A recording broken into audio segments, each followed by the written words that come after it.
ପିଲାମାନେ ଆଜିର ଏହି ଭିଡ଼ିଓଟିରେ ଆମେ ଗୁରୁ ଦିବସ ରଚନା ବିଷୟରେ ଲେଖିବା। ଚାଲନ୍ତୁ ଆରମ୍ଭ କରିନେବା। ପ୍ରଥମେ ଆମେ ଉପକ୍ରମ ଲେଖିବା। ଉପକ୍ରମ ଗୁରୁ ବିନା ବିଦ୍ୟା ଅର୍ଜନ ଅସମ୍ଭବ। ବିଦ୍ୟା ଅର୍ଜନ ଦ୍ୱାରା ଆମର ଯଥେଷ୍ଟ ଜ୍ଞାନ ହୁଏ। ବିଦ୍ୟା ଆମକୁ ବାଟ ବତାଏ। ଗୁରୁ ହେଉଛନ୍ତି ଠିକ୍ ଈଶ୍ୱର। ତାଙ୍କୁ ସମ୍ମାନ ପ୍ରଦର୍ଶନ କରିବା ଆମର କର୍ତ୍ତବ୍ୟ। ଗୁରୁ ଦିବସ କ'ଣ? 1888 ମସିହା ସେପ୍ଟେମ୍ବର ମାସ 5 ତାରିଖ ଦିନ ଡକ୍ଟର ସର୍ବପଲ୍ଲୀ ରାଧାକ୍ରିଷ୍ଣନ ଜନ୍ମଗ୍ରହଣ କରିଥିଲେ। ତାଙ୍କର ଜ୍ଞାନ, ଗାରିମା, ଖ୍ୟାତି, ସ୍ମରଣ ଶକ୍ତି, ଦେଶଭକ୍ତି ସମସ୍ତଙ୍କୁ ବଳି ଯାଇଥିଲା। ସେ ଜଣେ ଆଦର୍ଶ ଶିକ୍ଷକ ମଧ୍ୟ ଥିଲେ। ସମଗ୍ର ବିଶ୍ୱର ଅନେକ ବିଶ୍ୱବିଦ୍ୟାଳୟ, କଲେଜ ବୁଲି ଭାରତର ସମ୍ମାନ ବଢ଼ାଇଥିଲେ।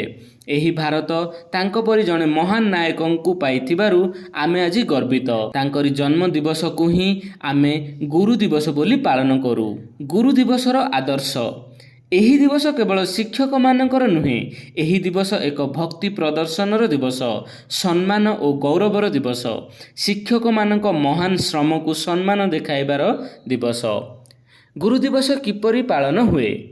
ଗୁରୁ ଦିବସକୁ ସମସ୍ତେ ଏକ ପବିତ୍ର ଦିବସ ରୂପେ ଗ୍ରହଣ କରନ୍ତି। ସେହିଦିନ ସମସ୍ତେ ସଫା ପୋଷାକ ପିନ୍ଧି ଶିକ୍ଷକମାନଙ୍କ ଘରକୁ ଯାଇ ତାଙ୍କର ଆଶୀର୍ବାଦ କାମନା କରୁ। ଶିକ୍ଷକମାନଙ୍କୁ ଆମେ ଫୁଲମାଳ ଦେଉ। ସେଦିନ ମିଠାଇ ବଣ୍ଟା ହୁଏ। ଅନେକ ଜାଗାରେ ପ୍ରତିଯୋଗିତା ଓ ସଭାମାନ ଅନୁଷ୍ଠିତ ହୁଏ। ଶେଷ କଥା, ଗୁରୁ ଦିବସ ଏକ ପବିତ୍ର ଦିବସ।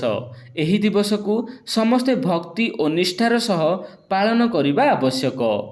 ତେବେ ପିଲାମାନେ, ଆପଣଙ୍କୁ ଏହି ଗୁରୁ ଦିବସ ରଚନାଟି କେମିତି ଲାଗିଲା ନିଶ୍ଚୟ ଏହି ଭିଡ଼ିଓର କମେଣ୍ଟରେ ଲେଖି ଜଣାଇବେ।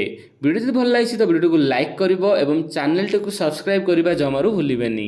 ଜୟ ଜଗନ୍ନାଥ।